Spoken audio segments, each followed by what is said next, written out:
Welcome back to another edition of Let's Talk About It. And on today's show, we're going to be talking about remote support and what it can do for your business.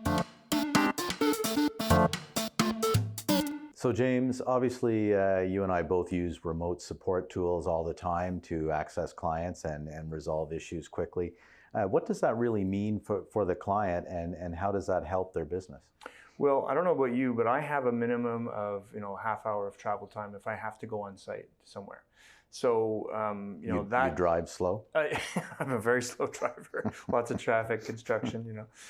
So that combined with minimum on-site time, like we're not going to go to a place and do 15 minutes of work. That would be a little bit wasteful. We'll ask our customers to accumulate a list of things that they want us to do.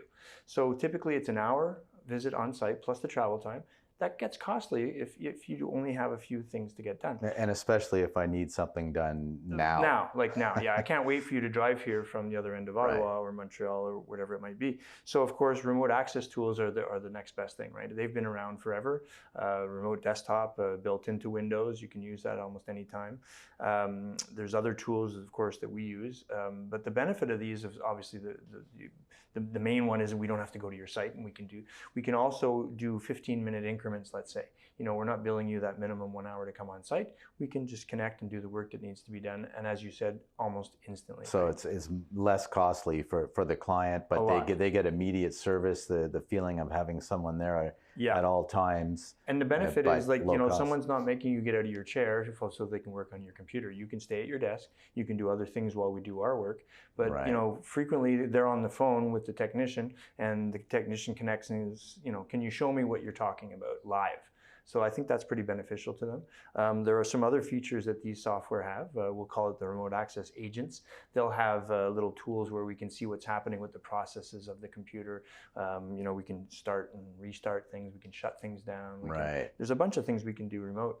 I think you guys also use it to push out other software and upgrades and such. We do, yeah. We will use it to verify patching and to push patches out.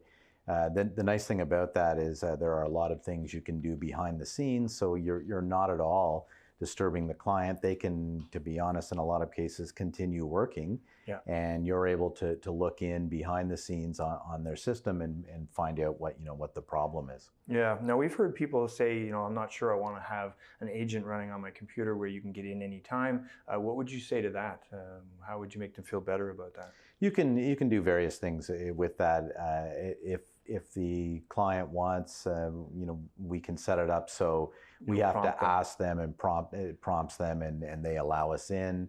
So there are lots of ways around that. Certainly the benefits to it running there at all times far outweigh any issues, because we are able to get a lot of information on the machine, which really benefits the client because we can react to things very quickly, and we see what's happening so that we can deal with it in a proactive manner instead of reacting to big problems. And a lot of the time the customers forget what they might have done. We'll have a change log that'll show us what's been installed recently on the computer. It'll show us other things that have happened recently, what kind of crashes.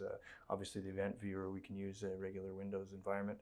The other thing would be that, if we did set it up so that there's a prompt, asking permission to connect to your computer.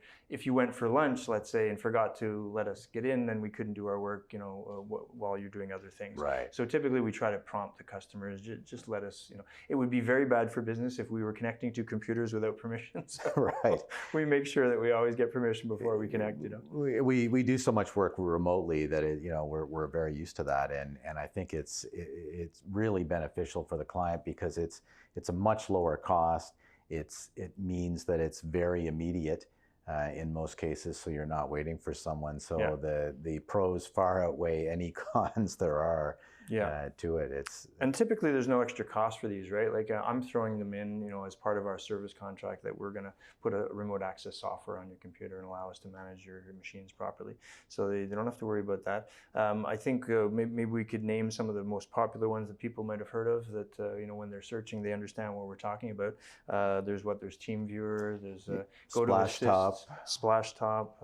There's a few of them out there, but they all basically do the same thing.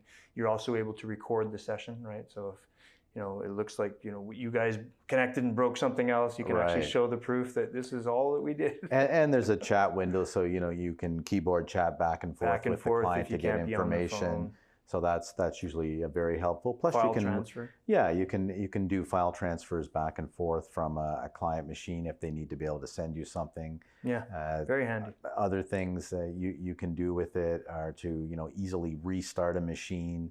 And you don't even need the user there to do that. That's true. So yeah, it's kind of part of one of those managed packages that we've been talking about. Right. You'd want to have this in there. It's all included, and it just makes it so much easier for us to do our job and more quickly, so that the customer doesn't have to wait. So there you have it. Hopefully you enjoyed this session of Let's Talk About It, and we hope to see you next week.